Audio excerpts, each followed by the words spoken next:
thank you for coming along to the first of the seminar. I always had this ambition.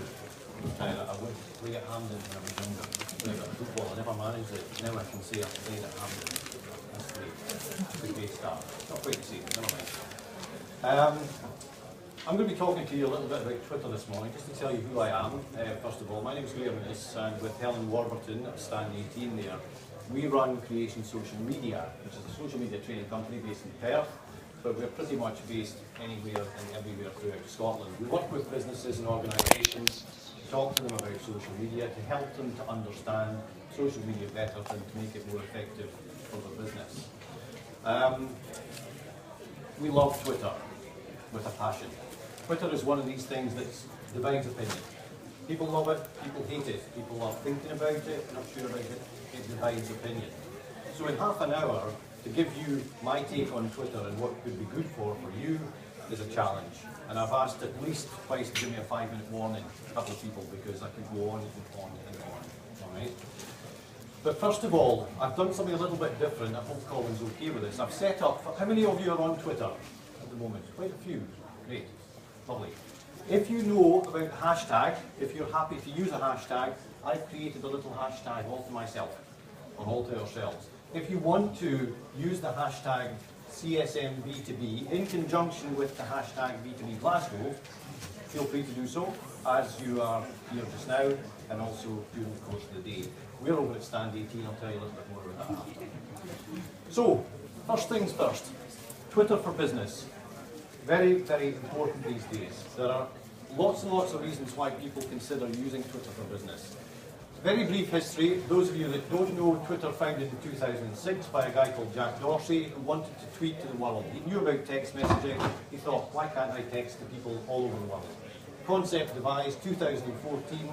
We've now got an average of 284 million users. Okay? But the interesting thing, and that's where a lot of what I'll talk about today is coming from, is that 40% of those users out there don't tweet. They don't actually tweet at all. People go to Twitter to use it as a research tool, as a tool where they can develop and market their business. It's an extremely powerful marketing tool now. Next to YouTube, it is the third largest search engine on the internet. When last did any of you search Google? How many of you searched Google this morning? Yes, quite a lot. How many of you searched YouTube in the last couple of days? Quite a few. How many of you searched Twitter in the last couple of days? 1 or 2. Okay, so that's 1 or 2 more than we usually get. But Twitter is the third largest search engine on the internet. You do not have to be a Twitter user to go searching on Twitter for anything and everything that is happening out there. You can search locally, you can search geographically, and lots of businesses and organisations are out there at the moment simply listening, compiling and connecting with people. That's all they're doing. They're not tweeting. Because I just heard it this morning already, one of the biggest problems people say is, I don't know what to say. And what they end up saying is nonsense, or things that are ineffective, things that just waste time, and that's half the battle. So, in 2014, Twitter got bigger. I'll tell you what I mean by bigger in a second. It got very much bolder, and to a lot of people, Twitter actually became Facebook. And I wonder why you think that term is up there. Why did it become Facebook? Well, for any of you that have looked at Twitter on your desktop or laptop, it now looks very, very different to what it used to, and very, very similar to what Facebook now looks like. Very image-based, a lot of chance to be found, a lot of chance to be seen. So it changed its profile altogether. Now that in itself led to us reiterating and talking again about one of the key things that we say whenever we talk about social media, whether it's Twitter, Facebook, LinkedIn, YouTube, it doesn't matter. The concept of social media to us is quite simple. There are 2 things you need to get right. So we're talking about Twitter today, but it doesn't matter. It could be any other subject. The first impressions are what you need to get right. So given that Twitter has got this fantastic new image profile, you can make a lot of use of that. You can spend time making that cover image, as you call it, nice and attractive. That's the first impressions. And you have to engage with people. You have to engage with people. In some way, whether it's through searching or connecting or doing what you're doing, you have to engage with people. So this is what Twitter became. it became much, much bigger, much, much bolder, and very much like Facebook. Would you agree? For those of you that know Facebook, it looks a little bit different. So the cover picture is bigger, the tweets are even bigger, and the profile image is bigger.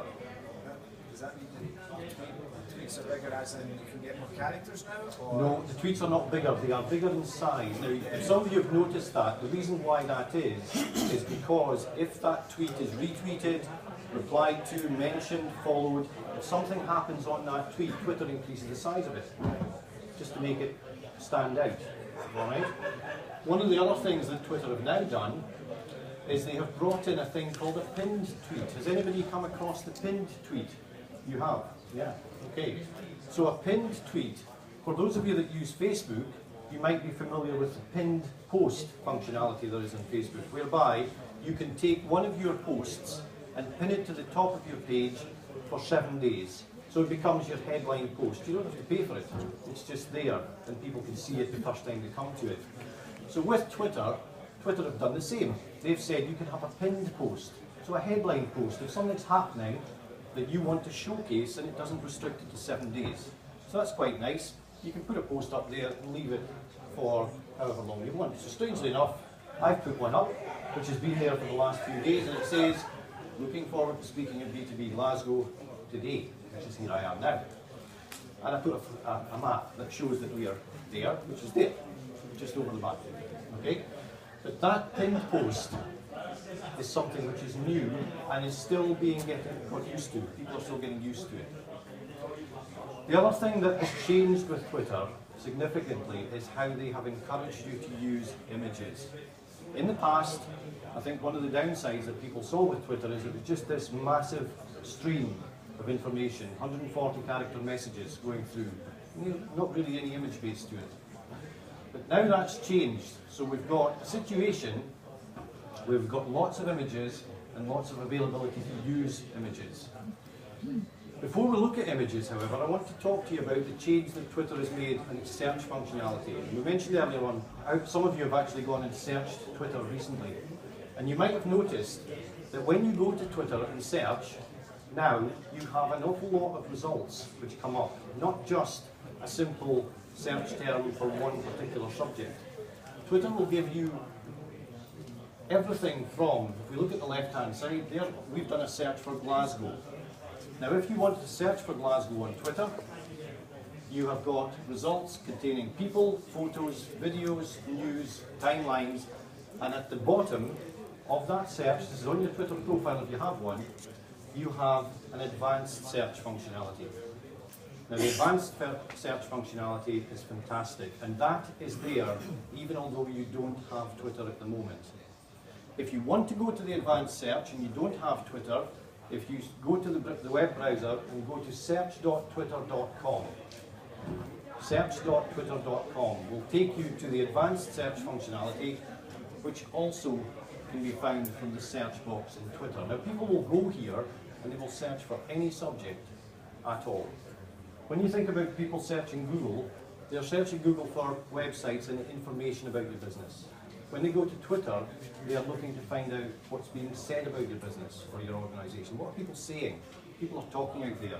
In this room just now, someone could be talking about your business right at the back. You can't hear them because you're here.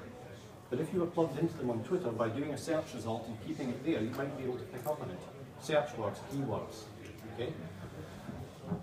So this advanced search functionality, search.twitter.com, if you don't have Twitter itself, will take you to this screen here, whereby you can narrow down the search terms that you want to look for. And what's even more powerful is that you can narrow down the geographic location that you want to look for them. This is free. Yeah, this is absolutely free. So let's say you want to look for hairdressers, people talking about hairdressing in Glasgow, people talking about computers in Glasgow, people talking about anything in Glasgow.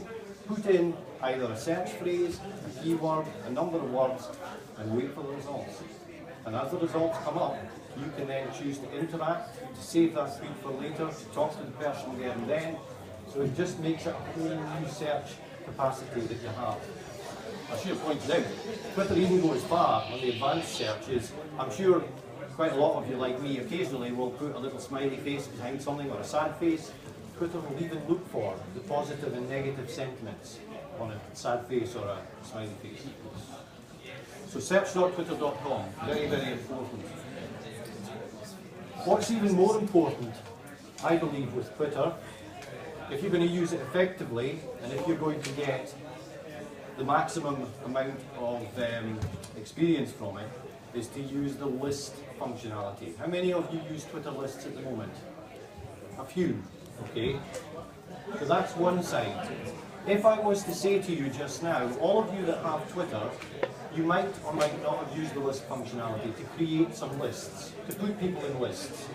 But what you might not have checked up on is how many lists are you a member of? How many people out there have put your business, if you're on Twitter, into lists? Because that's very interesting, because if you go and check it, you might find that you're in a lot of lists with a lot of other people who you're not connected to. I would challenge you to do that. If you don't know how to do it, you want to find out, we're over at stand 18, just give us a shout. Okay? If you've got a phone, we'll show you how to do it, it's not a problem. But if you use lists, the whole idea is that people will create lists to siphon out people from the main timeline, people they may want to keep an eye on, they may want to look at and see more regularly than just the people flowing through the main timeline. It's a very, very fast flowing river. Those of you that have got Twitter will know that. Okay? So people use lists. And when you go to your Twitter account, and what I've done here is I've only done it for the desktop screenshot because it was easier to present on. You can find Twitter lists from accessing your little icon at the top left. You can also see on the new layout that the list functionality appears on your front page. And that tells people how many lists you have created and how many lists you are in. However, it only tells how many public lists you're in. Because if you make a list in Twitter, let's say you're marketing or putting a list together for your competitors, so you keep your competitors and you want to keep an eye on separate, in that list, don't leave it private, don't leave it public for goodness sake. Because everybody you put in a public list gets notified that they're put in there. So they know that you will have put them in a list. If you put them in a private list, they do not get notified.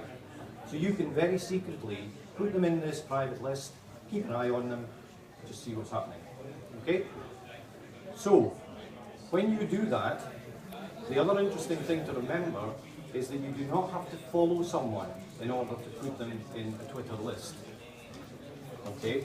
So you do not have to go and click follow in order to put them in a Twitter list. It's quite important. So once you've discovered that you've got the list, you might be randomly trawling through Twitter and you might decide, I want to put this particular account into a list. So here's an account, here's an account, and the account for the chart that's here. Just so happens we could be trawling through this account, we come to Toso Radiators, and if we say, right, we'd like to add Toso Radiators to one of our lists, then all we do is next to the little follow button on the right hand side, there's a little wheel, you drop it down and it will say add or remove to lists. And it will either ask you to create a list or to put Toso into one that you've already got. Alright? I could have stood here and talked for hours on lists. Lists make a huge difference to your use of Twitter. If you're following a lot of people, if you're trying to keep an eye on a lot of people, lists make an enormous difference and they can help you greatly market your business. I like to call it making the river many streams. So what you're doing is you're taking this fast flowing river and you're siphoning it out and just having little streams going along. So that you, if any of you have heard of TweetDeck or Hootsuite or any of those platforms, you can have lists sitting up in front of you in columns, looking at them, glancing at them, seeing them. So these are easy to manage, easy to see, easy to understand and connect with. Now, notifications.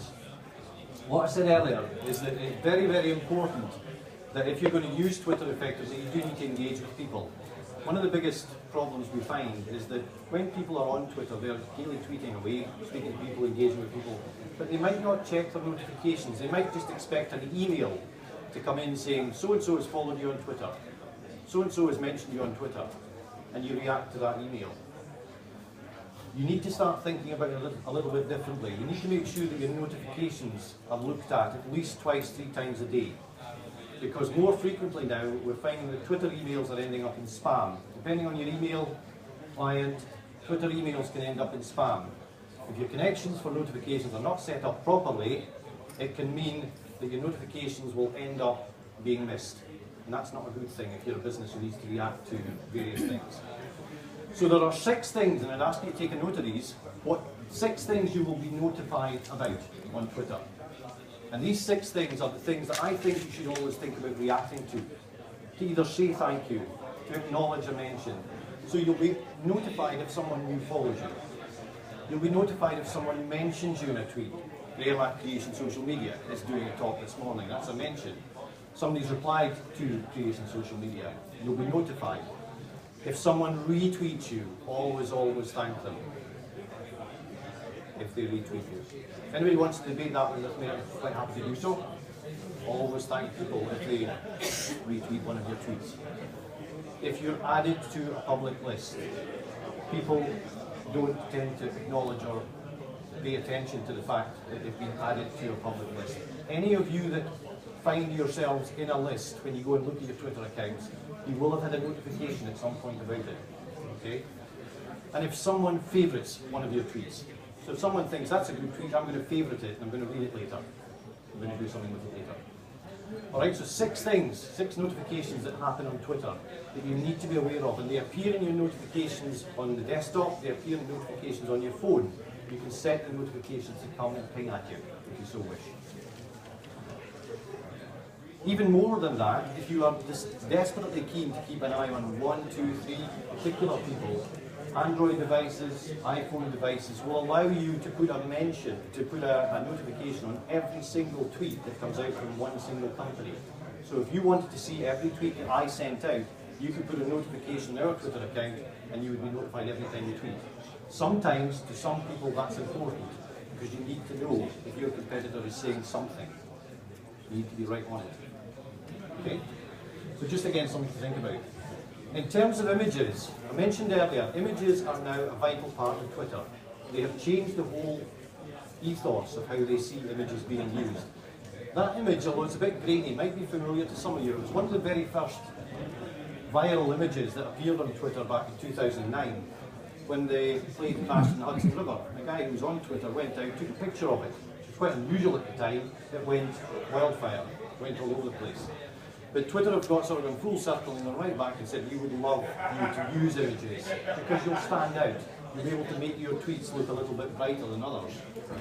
So if you're looking at images, when you go to tweet, how many, before I put that up there, how many images can you post with a tweet now? It is 4. It is 4. You can post 4 images with one tweet now. So you can make a nice little collage with one tweet. You can also tag people that you include, if there are people in that, with one particular tweet. So there's your composing a new tweet, strangely enough. Nice to be here at Glasgow this morning. You can add a picture, you can see, you can put who's in the photo. So in this case here we've added 4 images. It's great to be here in Glasgow, and we've tagged the 4 people that are in that particular tweet, or in the images rather, that are in that particular tweet. So when that tweet comes out, it comes up with its nice 4 images. What it also comes out with are these names of the people at the top here, who are the tagged people in that tweet, and if you were to click on those people, it will take you to their Twitter accounts. So you're actually giving them a little bit of a boost as well. If you are going to be putting images out on Twitter, it's quite important sometimes because you'll have seen this before. When images come out in a timeline, sometimes the heads get cut off. Sometimes bits of the images are cut off. It's a place where you've got to click on them to see the full size of the image. If you go onto Google and Google Social Image Resizer, there's about 2 or 3 websites that are absolutely fantastic, and they will give you the exact sizing for images which need to be put in the Twitter timeline, in the Facebook timeline, so you don't have that problem. Okay? It just means that you know then that you're going to be faced with, you know you're going to have an image that's going to come out the right size. So that's a little bit about how Twitter can help you. But as we tend to do, when we are chatting away with people, we like to give you some little tools that we've used that can maybe just allow you to steal an edge on some people that might be using Twitter at the moment. And we do this because Twitter's a big, big place. And if you can stand out by using images or doing something a little bit different, that's always nice. And there are lots of people who are doing these sort of things. So these are a couple of giveaways for you. Try them, use them if you would like. It's just to try to be a little bit different. Have any of you come across Shout-O-Matic before? No? No? Okay. Shout-O-Matic is the ability to put your voice for 30 seconds behind the tweet that you're putting out. So not only does your 140 characters come out, but your voice describing that message will come out behind it. And at the end of it, you can populate it with a video, a link, a photograph, anything you want. It's a free program. The guy that devised this would be absolutely delighted if all of you in this room went and used Shout-O-Matic. But it's different. People generally don't like to get their voice out there. But if you do that, it's a little bit different. Have a look at it. Shout-O-Matic.com. Right? The other thing that's really interesting now is, as I mentioned earlier, is being able to see local trends, being able to see what's happening locally. What's being talked about in Glasgow just now? What's being talked about near Hampden just now? Trendsmap.com will help you to do that. Trendsmap.com is one of these things that will allow you to see what is trending locally, right down to your geographic location. You can narrow in, home in, go right in, see who's talking about what, where you are. And if they are someone that you want to follow, follow them. Okay? Excuse me. I had a cold last week, I just feel my voice is just beginning to go a little bit. So that's really all that I want to talk about with regard to Twitter. I'm sure, as always, there will be some questions that you might want to ask. If I can't answer them at the moment, we are, as I say, at stand 18. What we do most of the time is we work in training. We train one-to-one, we train with companies, we train with organisations. A lot of the training work that we do has changed throughout the years, as social media has changed throughout the years, and it will continue to do so. But feel free, if you would like to follow us on any of these platforms. Any training that you decide to do, I'm bringing this out not just for social media, but also because it's something that rears its head frequently as we speak to people. Training opportunities are available via Skills Development Scotland, and that's something that most of you, or some of you, might be aware of, might not be aware of. That could help you quite a lot with any future training that you might do, flexible training opportunities. So thank you. Find us at stand 18 if you'd like to ask some more questions. And the hashtag CSMB2B. I'd be happy if you use that. I've been given a sort of 5-minute warning, which means you could, if you want, ask me any questions at the moment, just for a couple of minutes. Thank you very much. John. Thank you. Yeah.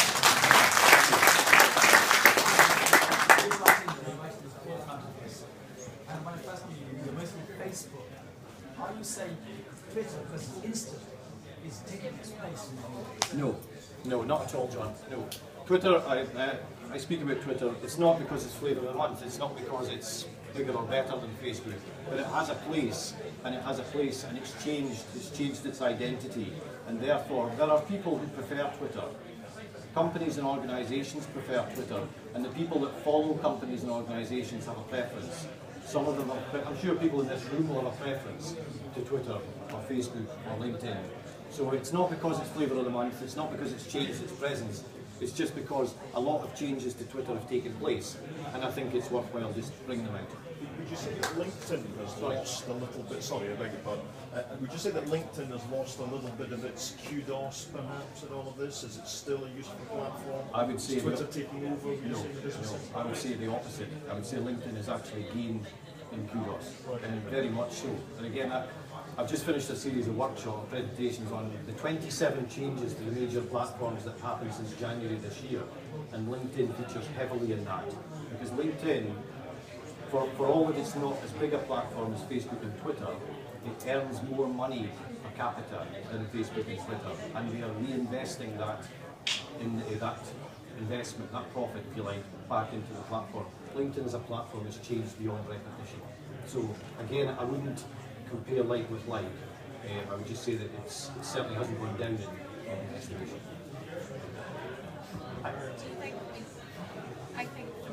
sort of search you're using enough, but Yep. it allows you to talk to anybody that you don't normally have a kind of channel with or connection with, so it gets into that. Yeah, no, I think that's a fair comment. I mean, there are people who you can get to now on Twitter who might or might not speak to you, but the difference is that those people who might be furnishing you with information as a follower, it allows you to put that information to your audience and make it look like you're someone who can then become another influencer. So I would agree with that. It's certainly it's an avenue to people you didn't have before. That's very true. Oh, lots of hands. Sorry, I'll come to you in just a second. Yep. As a very new person Yes. to this, like 10 days ago, is there a number one tip as to how to get people to follow you, or what is it you do? Use the search functionality. Right. Make sure your profile looks properly set up. Do not forget to put a header image. Don't leave an egg shape. If any of you have got an egg shape on Twitter, please make sure you don't by the end of today, because Twitter doesn't know you're there. It ignores you completely in the search engines. You could have 1 million followers. 1 million followers, and Twitter doesn't know you're there. But nobody's got an egg shape, have they? But yeah, properly present your profile, and also make use of the search functionality. Search for tweets, people locally around about your area, and use the words that your business, life coach, life coaching, that sort of thing. Yeah. Sorry, somebody else. Yep.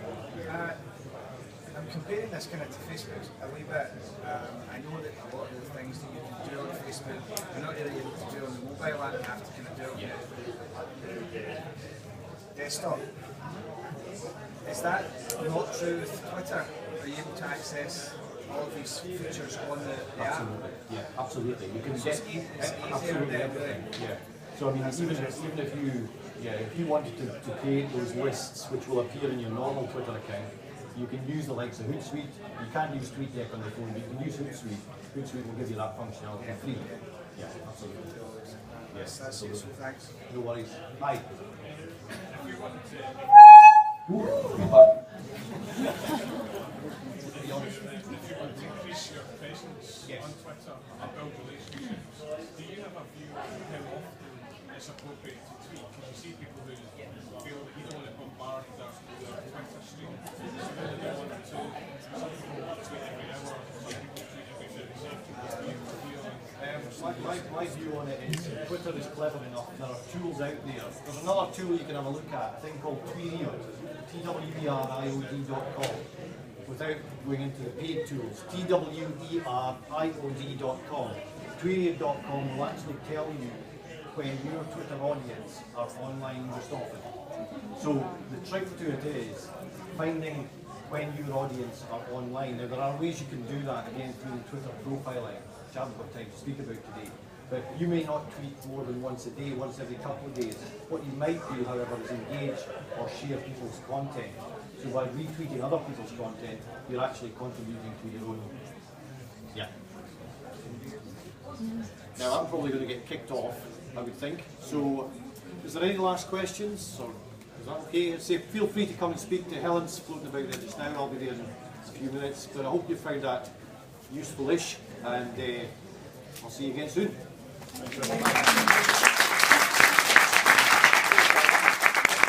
Yeah, bang on. Good.